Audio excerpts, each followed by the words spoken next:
Na última semana, as notícias são praticamente monotemáticas. Só se fala no conflito entre Rússia e Ucrânia.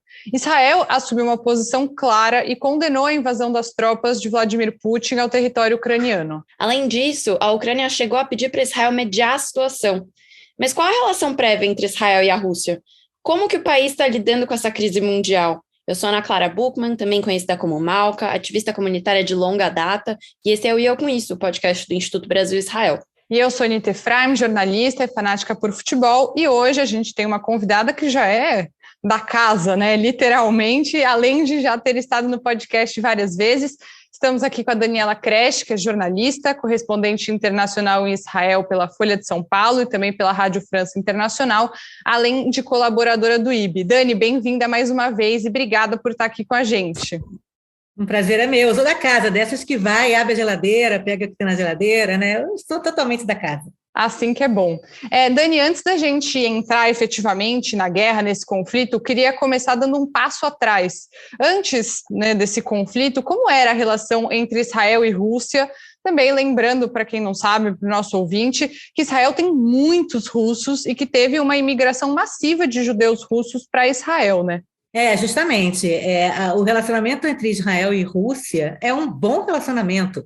É um relacionamento de dois aliados que precisam sobreviver no Oriente Médio, né? A Rússia tem uma presença muito grande no Oriente Médio, até por causa de resquícios da Guerra Fria, né? Quer dizer, onde os Estados Unidos não está, a Rússia entra, né? Então, à medida em que os Estados Unidos estão cada vez menos no Oriente Médio, mais a Rússia vai entrando com a sua influência no Oriente Médio. Então, você vê, por exemplo, hoje em dia, que a Rússia tem uma influência enorme no Irã, tem uma influência enorme na Síria, tem uma influência enorme em vários outros lugares que Israel gostaria de ter um mediador também entre Israel e esses países que são ameaças, né? Então, por exemplo, nesse momento é muito importante o bom relacionamento entre Israel e Rússia, porque a Rússia está muito presente na Síria, né? Na verdade, a Rússia virou uma espécie de patrono do governo sírio, do Bashar Assad, que está no poder mesmo depois de toda a guerra civil que aconteceu lá, por causa também do apoio russo, né? Então, a Rússia meio que manda lá na Síria, né? Então, o Irã, que também está tentando se intrometer na Síria, fica tentando mandar comboios de armas através da Síria para o Hezbollah, para a guerrilha libanesa Hezbollah, passando pelo solo sírio. E Israel, toda noite, ultimamente, nos últimos anos, não sei se toda noite, mas pelo menos toda semana, bombardeia um desses comboios. E por que a Síria não ataca Israel? Não fala, nosso solo foi na soberania, não sei o quê, os israelenses atacaram aqui no nosso solo, vamos começar uma guerra com Israel. Porque os russos falam, não, fiquem quietinhos aí, não façam nada. Israel não vai atacar os sírios, Israel está atacando os iranianos que estão na Síria, tentando passar armas para o Hezbollah. Então, por que não tem uma guerra nesse momento entre Israel e Síria? E por que está tudo chuchu, ninguém fala desses ataques israelenses na Síria? Porque os russos estão lá para mediar isso. E Israel precisa dessa mediação russa, dessa influência russa na Síria e em outros lugares. Israel precisa que os sírios meio que acalmem os iranianos também, apesar de Israel ser super aliada dos Estados Unidos, e os Estados Unidos ser o maior aliado de Israel.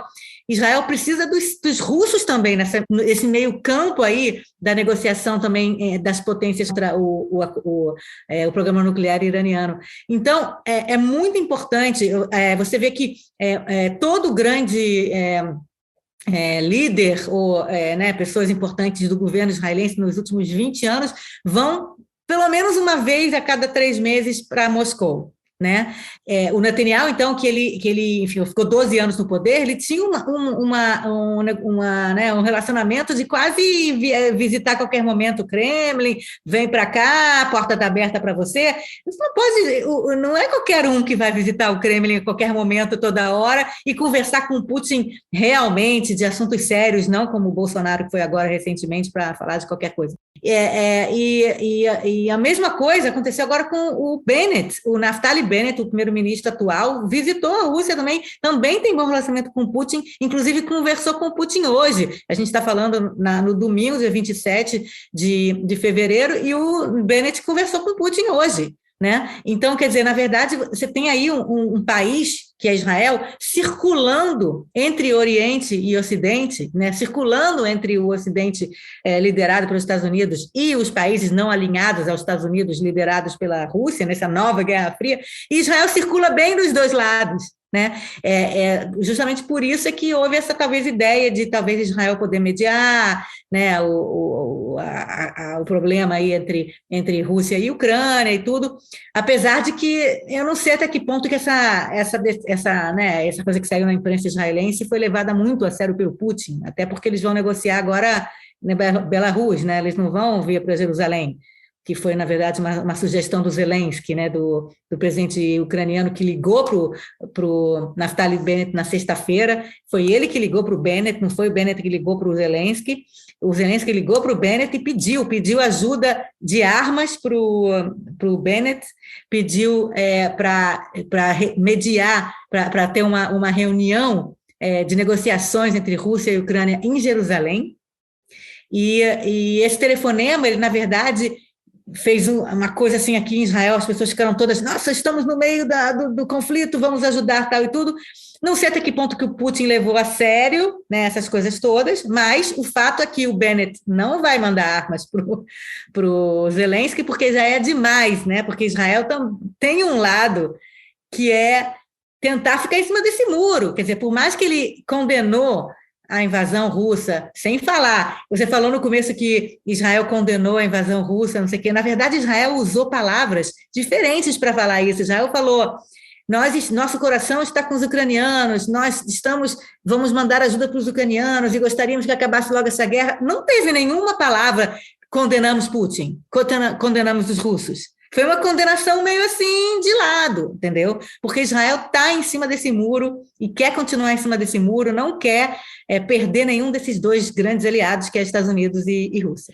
Mas, Dani, aí a gente observa bastante uma movimentação nas ruas, né, de Tel Aviv. Ontem teve protesto, muita gente na rua. Queria entender se houve alguma mudança dentro da postura dentro do Knesset, né, porque essa questão de ficar em cima do muro, né, a gente já conhece um pouco, né, porque quem já tem muitos inimigos é difícil angariar mais alguns. Então, existe algo de efetivo que está sendo tramitado em Israel? Israel está no meio dessas sanções que estão sendo feitas? Essa é uma ótima pergunta, porque, na verdade, na semana passada, antes da invasão verdadeira, você via que Israel estava muito mais em cima do muro do que está agora. Você via que só saiu acho que um comunicado falando, queremos que não tenha guerra e queremos a paz, uma coisa assim, bem em cima do muro. E aí, na quinta-feira, quando começou mesmo ou na quarta-feira, um dia antes, quando já estava claro que ia ter uma invasão mesmo russa, o chanceler Yair Lapid deu uma entrevista no Canal 2 de televisão, falando, não, nós estamos com a Ucrânia, nós estamos do lado dos ucranianos, nós queremos a soberania da Ucrânia, nós não concordamos com essa invasão da Rússia. Quer dizer, foi a primeira vez que alguém falou alguma coisa clara, e foi o chanceler. E é engraçado que o Bennett até hoje não falou isso. Deixou para o Lapid, para o chanceler, falar essas coisas. Parece que eles estão jogando um jogo de passar duas mensagens para não me lembrar nenhum dos lados. O Yair Lapid passa a mensagem que vai ser bem ouvida pelo Ocidente e o Bennett passa uma mensagem que não vai ser tão mal ouvida pela Rússia. Então, eles ficam passando mensagens também nessa tentativa de ficar mais ou menos em cima do muro, mas deixando claro, e os russos entendem isso, os russos não são burros, eles entendem que Israel recebe muito dinheiro dos Estados Unidos e tem um apoio americano, também por causa da quantidade de judeus que tem nos Estados Unidos, também por uma coisa histórica que existe do relacionamento de Israel e Estados Unidos, também pela questão financeira. Quer dizer, os russos também não podem exigir que Israel agora rompe os relacionamentos com os Estados Unidos. Tá? A única coisa que os russos podem exigir é justamente que Israel tente entender o seu lado também e não vá dizendo agora o Putin tem que cair e vamos bombardear a Rússia, né? Que Israel tente meio por debaixo dos panos, né, nos bastidores, tente meio que fazer essa mediação. E a verdade é que a gente não sabe tudo o que está acontecendo, porque tem um cara chamado Zeev Elkin aqui, que é um ministro, que é meio que um dos braços direitos do Bennett, e ele é um desses russos que foram presos na época do comunismo e que foi um dos primeiros russos a emigrar para Israel no comecinho da década de 90, e ele é amigo pessoal do Putin, no sentido de que ele é o cara que vai fazer a tradução toda vez que o Bennett vai, ou que o Netanyahu ia também. Então, ele é um cara que está meio sumido, não está dando entrevistas. Então, o que as pessoas estão especulando aqui é que existe aí uma tentativa realmente de bastidores de alguns israelenses em alto escalão, como o Zeev Elkin, de botar panos quentes em tudo que está acontecendo. E de falar, Putin, fica calma aí, entendeu?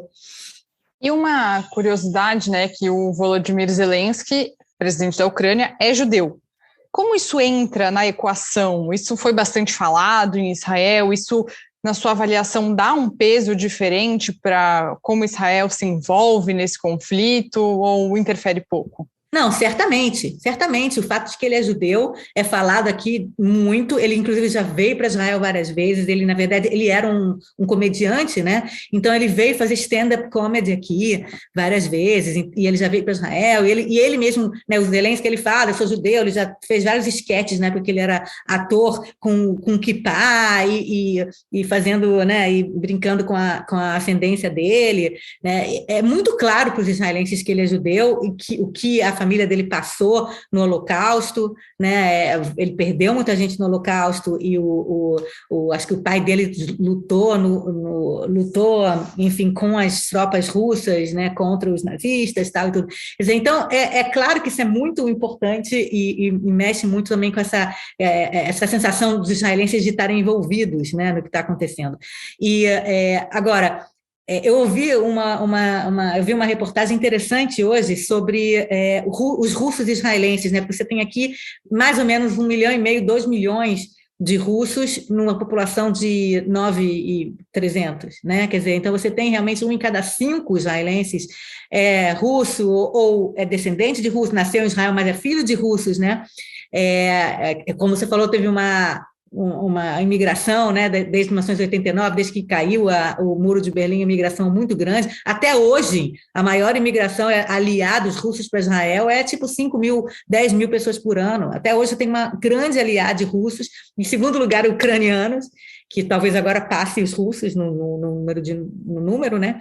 Quer dizer, então você tem realmente aí toda essa questão dos judeus, essa questão da quantidade de russos e ucranianos que tem em Israel, e eu vi nessa reportagem repórteres entrevistando russos ou descendentes, filhos de russos, o que eles estão achando, e muitos russos falando, a gente está muito decepcionado com o governo russo, nosso coração está com os ucranianos.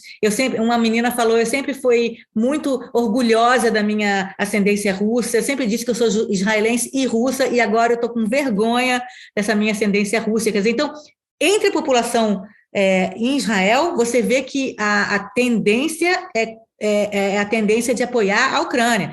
Teve uma grande manifestação pró-Ucrânia ontem, na Praça Rabin, né, aqui na Praça do Abima, do Teatro Abima, em Tel Aviv, muito grande manifestação. Eu vi na rua aqui, eu moro numa cidade perto de Tel Aviv, e eu vi na rua um menino com uma bandeira ucraniana, abraçado uma bandeira ucraniana. Quer dizer, então você sente claramente que os israelenses, tanto na imprensa como nas ruas, estão mais com os ucranianos e estão apoiando a Ucrânia, inclusive os próprios descendentes dos russos. Até estava falando com a Anitta, falei, gente, a Dani traz tudo sem eu nem perguntar, então... Desculpa. Não, é maravilhoso. Eu acho obrigada, na verdade. Eu acho eficientíssima. E, Dani, a gente aqui estava discutindo, eu como moradora de uma Moishe House, eu tenho recebido muitos updates, porque tem várias Moishe Houses lá na Ucrânia. Tenho recebido muitos pedidos aí de doações, de ajudas, mas muitos updates, né, de como as pessoas estão indo por lá. Não tá nada fácil. A gente tem informações sobre judeus ucranianos ou israelenses que vivem na Ucrânia, e se Israel tem feito algum esforço nesse sentido de tirar as pessoas de lá, porque já está virando, né, uma crise humanitária. A gente já está falando aí eu sei que já bateram mais de 50 mil pessoas que já saíram da Ucrânia até agora, talvez seja até mais nesse ponto, acho que está difícil controlar muitos desses números, mas como que tem aparecido essas informações por aí? Olha, muitas informações. Eu acho que o último número que eu vi era uma coisa meio quase 400 mil ucranianos que já saíram e estão refugiados nesse momento. Acho que um dado da ONU. Os números que eu sei é que na Ucrânia vivem 43 mil judeus. Que são judeus que se consideram judeus e professam a religião judaica. Mas, pela lei do retorno, qualquer pessoa que tenha um avô ou uma avó judeus também podem fazer aliar para Israel. E aí, você contando, então, isso, são algo em torno de 200 mil. 200 mil pessoas na Ucrânia que têm direito a fazer aliar para Israel. Tem gente, inclusive, que acha que é mais, mas os números que falam aqui é 200 mil, quer dizer, são 43 mil judeus, mais 200 mil pessoas que poderiam fazer aliar. Fora isso, você tem 15 mil israelenses, você pelo menos tinha 15 mil israelenses não ucranianos, israelenses que estudam, trabalham, né, morando na Ucrânia, ou que têm dupla nacionalidade. Desses, a maioria, assim, acho que 2/3 já saíram, foram evacuados, estão sendo evacuados, saíram, mas sobraram algo em torno de 3 a 5 mil israelenses que estão lá. Aqui se fala muito sobre, primeiro, retirar, quer dizer, são 3 níveis. O primeiro nível é retirar os israelenses que querem sair, né? E a embaixada de israelense que estava em Kiev foi mandada para Lvov, e agora o embaixador de Lvov, ele passa a noite na Polônia, depois ele volta para Lvov, mas a grande missão é tentar tirar esses israelenses que estão querendo sair, né, para voltar para Israel. E tem diplomatas em 5 pontos da fronteira. Tem diplomatas na fronteira com a Moldávia, diplomatas com a fronteira da Polônia, diplomatas na fronteira... Quer dizer, são 5 pontos que tem diplomatas israelenses que falaram, inclusive estão mandando informações para os israelenses que estão lá, vão para um desses 5 pontos da fronteira e tentem chegar até o posto de fronteira e dizer, sou israelense, vai ter alguém lá para tirar vocês. Tá?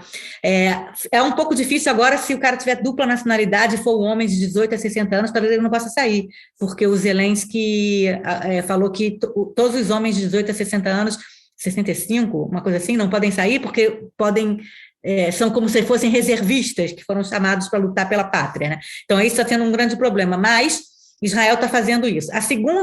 O segundo nível é justamente esses 200 mil candidatos para aliar, que também podem chegar à fronteira e tentar falar, chegar até um representante de Israel e fazer o procedimento já de aliar lá. Quer dizer, então Israel está tentando tirar esses judeus que querem sair da Ucrânia, que têm direito de fazer aliar. E o terceiro círculo seriam não judeus e não israelenses, que Israel também está tentando, de alguma forma, ajudar com ajuda humanitária. Então, por exemplo, hoje o Bennett já falou que está enviando 10 toneladas de mantimentos e saco de dormir, todo tipo de coisa, inclusive um negócio de você transformar o ar em água. Tem um aparelho que o ar entra de um lado e sai para o outro lado água. É um aparelho impressionante que tem aqui. Quer dizer, então eles estão mandando, amanhã, segunda-feira, vai sair um avião com 10 toneladas de mantimentos que vão também para esses pontos de fronteira, para ser enviados para, enfim, quem quiser. Quer dizer, não é só israelense, não é só judeu, nada disso. Quer dizer, então você tem 3 níveis de tentativa de Israel de enviar ajuda, né? A mais clara e óbvia é os próprios israelenses, porque afinal a diplomacia, quer dizer, você quer tirar o seu próprio cidadão. Segundo, são os judeus que querem fazer aliar, e terceiro são os ucranianos que estão precisando de ajuda, refugiados que estão conseguindo passar ou estão na fronteira com esses 5 pontos, né, em volta da Ucrânia. Dani, a gente vê que a ONU está bastante ligada, né, com, óbvio, quem mais estaria se não a ONU, mas a ONU está tentando mediar, está tentando, enfim, fazer o que a ONU pode fazer, mas a gente sabe que Israel não tem uma relação tão boa assim com a ONU, no sentido de ter um histórico das Nações Unidas condenando Israel, votando contra Israel. Como que Israel está dentro da ONU? Ou está tentando agir de uma forma um pouco mais independente, como você falou, mandando mantimentos? Ou Israel tem também agido dentro dessa possibilidade de coordenação com os outros países, mesmo que a Rússia, que Israel não quer deixar tão magoada, tenha um poder muito grande dentro da ONU? Eu acho que Israel meio que vai dar um passo atrás nessa questão da ONU. Porque, primeiro, como você falou, Israel é muito maltratada pela ONU, de, sei lá, 200 resoluções contra um país, sempre 190 delas é contra Israel, todos os anos, ou, sei lá, historicamente, é muito desproporcional. Uma vez eu conversei com uma pessoa do alto escalão da ONU, e ela falou para mim, assim, tipo, off the record, ela falou, é absurdamente desproporcional a maneira como a ONU trata e as resoluções contra Israel, é absurdo. Eu entendo por que Israel não colabora, entendeu? Ou fica, né, de fora, porque é realmente absurdo.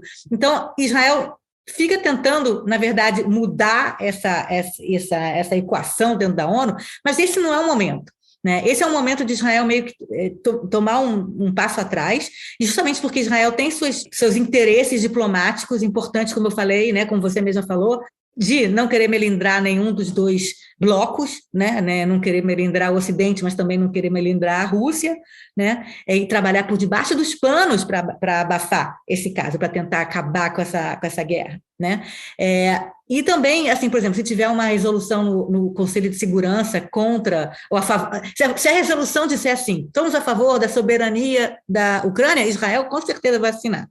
Se for uma resolução no Conselho de Segurança, Conselho de Segurança não, que a Rússia vai sempre vetar, mas na Assembleia Geral, se tiver uma resolução, condenamos o Putin e a Rússia, os russos são todos malvados, Israel não sei se vai assinar não, entendeu? E muitos países talvez não assinem. Quer dizer, dependendo da maneira como for colocado, do wording, né, da maneira com as palavras que vão ser usadas na Assembleia Geral, Israel vai entrar lá ou vai não. Mas eu não acho que Israel vai ter um protagonismo, vai querer buscar um protagonismo, vai querer usar essa situação para melhorar a sua posição dentro da ONU ou qualquer coisa assim. Não é o momento.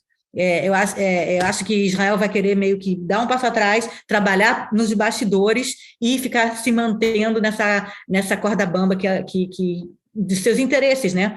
Uma coisa que é muito importante é que os israelenses têm dito muito isso, e é uma coisa que é quase como a lição que os israelenses estão aprendendo disso tudo, é que olha só o que está acontecendo. O mundo todo diz, o Ocidente, né, sou a favor da Ucrânia, coitados dos ucranianos, não sei o quê, e está tendo a guerra, eles estão lutando sozinhos. Quer dizer, até que ponto o Ocidente está realmente ajudando o seu próprio aliado?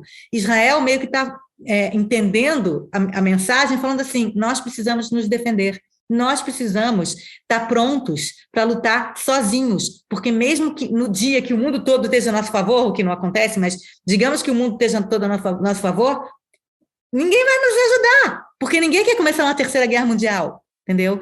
E é o que está acontecendo na Ucrânia. Quer dizer, então, meio que a lição que Israel está aprendendo disso tudo é que nós temos que ser fortes, nós temos que ter os nossos recursos, tanto militares quanto diplomáticos, e nós temos que lutar por nós mesmos, tanto na seara militar quanto na seara diplomática. O Noah Yuval Harari saiu com um artigo essa semana, acredito que você já tenha lido, que fala muito sobre como essa guerra na Ucrânia hoje define os rumos da humanidade daqui para frente, né? Que eu acho que fala muito dessa questão de o que é ajudar os outros países hoje em dia, né? O que é realmente uma aliança, o que é realmente a OTAN fazer qualquer tipo de movimento eficaz, né? Para trazer isso. Mas o que tem saído de comentário, né, que opositores de Israel hoje têm ironizado a postura do país, falando que é uma hipocrisia condenar a Rússia, sendo que tem uma comparação aí com a ocupação dos territórios palestinos. Como que você avalia essa comparação hoje, Dani? Eu estava pensando justamente nisso. Eu acho a hipocrisia a hipocrisia do resto do mundo. Hoje, quando a gente está falando de Ucrânia e Rússia, né, é claro que mesmo as pessoas que estão emocionalmente do lado da Ucrânia, né, porque a Ucrânia realmente não fez nada para ser invadida, quer dizer, não há aí um casus belli, né, não tem um caso de guerra só na cabeça do Putin mesmo. Mas, ao mesmo tempo que você pensa isso, você tenta entender o que o Putin está pensando. As matérias nos jornais são assim, o que pensa Putin, o que Putin quer, e não sei o que, não sei o que. É que é bem difícil de entender, né? Entender. Parece que um dia esse cara acordou e falou assim, eu vou invadir meu vizinho, acho que agora... Exatamente, vamos entender o que o Putin está querendo, vamos tentar, então, buscar aí uma solução que tenha a ver, vamos falar para a OTAN, dá um passinho para trás agora, não vamos não sei o quê, vamos discutir, vamos negociar e tal. Quando é Israel e palestinos, ninguém está querendo entender o lado israelense, não. Entendeu? Tipo assim, a narrativa, porque no caso de Ucrânia e Rússia, são duas narrativas. E se você conversar com sei lá, uma velhinha russa que está lá em Moscou hoje, ela vai estar escutando a narrativa russa do Putin, achando que tem neonazistas e fascistas no governo ucraniano, como o Putin tem dito, né? A gente quer desnazificar a Ucrânia. E drogados, que ele disse que o governo ucraniano é feito de drogados e neonazistas. Drogados e neonazistas. Então, a narrativa do governo russo, até porque eles controlam a grande mídia e tudo, né? Claro, estamos lá falando da Rússia. Essa narrativa é a narrativa que os cidadãos russos acreditam que eles estão acontecendo um genocídio de russos na Ucrânia. Entendeu? Mas o resto do mundo, ele olha de outra forma, ele fala, não, peraí, isso não é verdade, mas o que o Putin quer, o que está passando pela cabeça dele?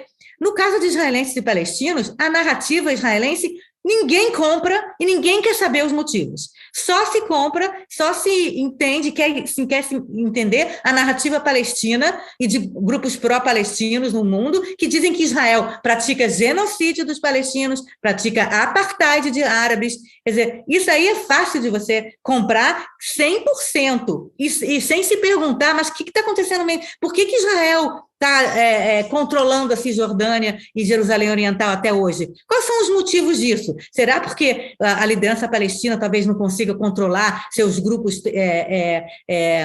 radicais que vão e bombardeiam Israel? No momento que começam a bombardear Israel, a opinião pública israelense fala, não, a gente não vai querer que tenha um Estado palestino, a gente apoia aí.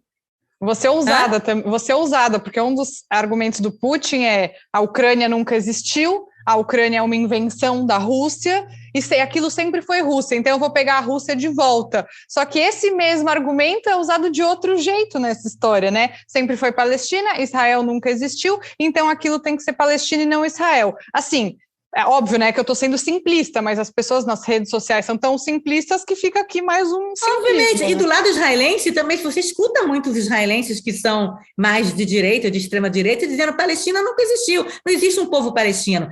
Vai lá para a Jordânia, existe a Jordânia. Não existe um povo palestino, para quê? Tem 27 países árabes no mundo, para que tem que ter Palestina? Não precisa. Quer dizer, então você tem narrativas, e não são só duas, né? Você tem inúmeras narrativas, e teoricamente as pessoas deveriam tentar entender essas narrativas e entender primeiro que são narrativas. Que você não tem aí, você não sabe do sofá da sua casa todos os fatos que estão acontecendo.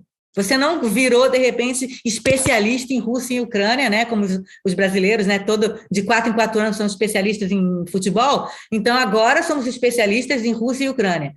Não, você não sabe todos os fatos para você ficar dando suas opiniões tão fortes, entendeu? É tudo muito simplista. E no caso de Israel e palestinos, de repente, nos últimos 50 anos, nada que Israel fale, nada que Israel alegue, nada que Israel diga, olha, a gente está fazendo isso, a gente talvez não esteja gostando do que a gente está fazendo, mas é a segurança do nosso povo. Eu, por exemplo, acredito que se passasse 20 anos que não tivesse um ataque terrorista só, e um líder palestino dizendo, olha, queremos fazer a paz, queremos que Israel exista, e queremos ser vizinhos de Israel com paz, e não aconteça nenhum atentado, ou não haja nenhuma aula em livro escolar palestino dizendo que tem que acabar com Israel e tudo, eu tenho certeza que 80% dos israelenses, independentemente de religião, de direita ou de esquerda, de não sei o quê, iriam falar, beleza, então tudo bem. Não existe aqui uma tentativa de conquistar um país. Você não vê um montão de israelense fazendo turismo na Cisjordânia ou querendo ir morar na Cisjordânia, a não ser os colonos, que são uma minoria. O que são colonos em Israel? 5% da população, uma minoria. Entendeu? Então, eu acho que a grande maioria dos israelenses não teria nenhum problema de ter um Estado palestino desde que houvesse segurança, desde que houvesse essa promessa que você não vai me atacar amanhã. Quer dizer, então você tem aí, na verdade, uma falta de interesse do mundo de entender essa visão também de israelense, de entender que o que tem aqui não é uma visão expansionista, colonialista, que queremos mais terras, que queremos petróleo, nem tem lá, que queremos não sei o quê, é tão pequenininho, né? Na verdade, é pequenininho, nem petróleo tem, queremos lá essas montanhas áridas da Cisjordânia. Não, é uma questão de segurança. Os israelenses se sentem ameaçados, entendeu? Então, agem dessa forma. Eu não estou justificando ou não justificando, acho que Israel errou muito e tem que fazer muita coisa também, tem um lado israelense que precisa fazer muita coisa também, obviamente, mas você não vê o mundo tentando entender o lado israelense, entendendo que tem narrativas aqui, que não tem fatos verdadeiros ou falsos, existem narrativas. Nesse conflito agora de Rússia com Ucrânia, você vê as pessoas tentando entender esse lado, o que um quer, o que o outro quer, o que faz, o que não faz. Então, vamos tentar entender um pouco melhor, mais profundamente, os lados também aqui do Oriente Médio, desse conflito aqui no Oriente Médio, para, no momento que a gente conseguir entender que os dois lados têm suas narrativas e que existe, é preciso entender essas narrativas e tentar encontrar o que de positivo você tem, e o que você pode juntar os dois povos e negociar realmente, talvez não uma paz idílica, mas uma coexistência, uma convivência, só aí que a questão talvez um dia seja resolvida. Dani, para a gente fechar rapidinho, a gente viu que esse governo que está agora em Israel, com essa aliança improvável entre Naftali Bennett e Yair Lapid, está sendo até um pouco mais, da minha visão totalmente de fora, né, mas mais efetiva do que se imaginava no começo. Muita gente achava que ia cair rapidinho, que ia ser tampão. Na mediação dessa crise, dessa guerra, no papel que Israel pode ocupar, você acha que o governo israelense sai maior disso, que melhora na visão da população para ser levado, entre aspas, aqui mais a sério de alguma forma? É interessante isso. Olha, eu não tenho bola de cristal, porque eu adoraria estar daqui a 3 meses, 2 anos e ver como é que foi. Nesse momento, você tem 3, 4 dias, né, de invasão, e essa crise está ganhando proeminência, sei lá, nas últimas semanas só.